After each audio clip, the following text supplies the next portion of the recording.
بسم اللہ الرحمن الرحیم۔ السلام علیکم۔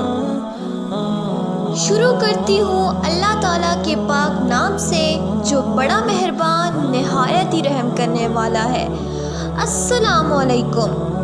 حضرت زینب حضرت محمد مصطفیٰ صلی اللہ علیہ وآلہ وسلم کی نواسی حضرت علی رضی اللہ تعالیٰ عنہ اور حضرت فاطمہ رضی اللہ تعالیٰ عنہ کی بڑی بیٹی اور جنتی نوجوانوں کے سردار حضرت حسن رضی اللہ تعالیٰ عنہ اور حضرت حسین رضی اللہ تعالیٰ عنہ کی سگی بہن ہیں۔ حضرت علی رضی اللہ تعالیٰ عنہ کی صاحبزادیوں میں سب سے بڑی تھی۔ ام علوم و ام الحسن آپ کی کنیت تھی۔ صدیقہ صغریٰ ان کا لقب تھا۔ 5 جوادی الاول 5 ہجری کو مدینہ منورہ میں پیدا ہوئی۔ آپ رضی اللہ تعالیٰ عنہ بہت عقل مند، دانا اور سخی تھی۔ اعلیٰ درجے کی گفتگو آپ کی امتیازی خصوصیت تھی۔ حضرت زینب بنت علی رضی اللہ تعالیٰ عنہ کو نبی کریم صلی اللہ علیہ وآلہ وسلم کی زیارت کرنے اور آپ صلی اللہ علیہ وآلہ وسلم سے دین سیکھنے کا موقع ملا۔ جب 7 سال کی تھیں تو آپ رضی اللہ تعالیٰ عنہ کے نانا حضرت محمد صلی اللہ علیہ وآلہ وسلم کا وصال ہو گیا۔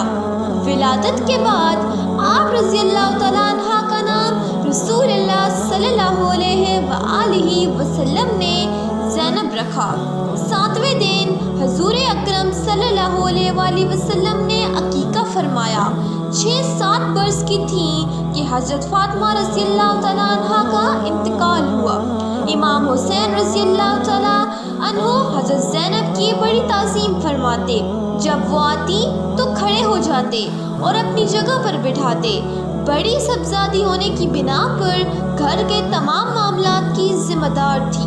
حضرت علی رضی اللہ تعالیٰ عنہ کے بڑے بھائی اور رسول اللہ صلی اللہ علیہ وآلہ وسلم کے چچیرے بھائی جعفر طیار کی فرزند عبداللہ سے آپ رضی اللہ تعالیٰ عنہ کی شادی ہوئی۔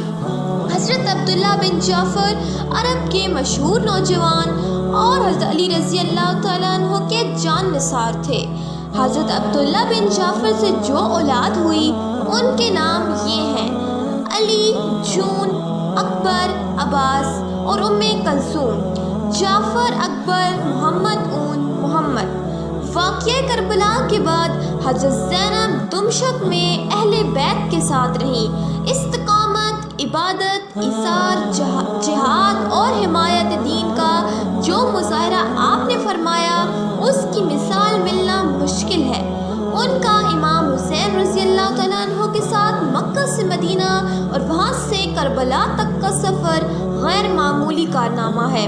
10 محرم کو امام حسین کے شہید ہو جانے پر یتیموں، بیواؤں، بچوں، جوانوں، عورتوں اور مردوں کی نگرانی، دشمنوں کے مقابلے میں صبر و تحمل کا مظاہرہ لیے ہوئے قافلے کا قید ہونا، کوفہ میں ان کی لاجواب تقریریں اور عبداللہ بن زیاد کی گستاخیوں کا جواب، اس کے بعد شام کا سفر، شام کے بازار اور یزید کے دربار، مالی حقانیت اور واقعات کربلا کا اعلان، قصیح و بلیغ خطبے اور برختہ جوابات۔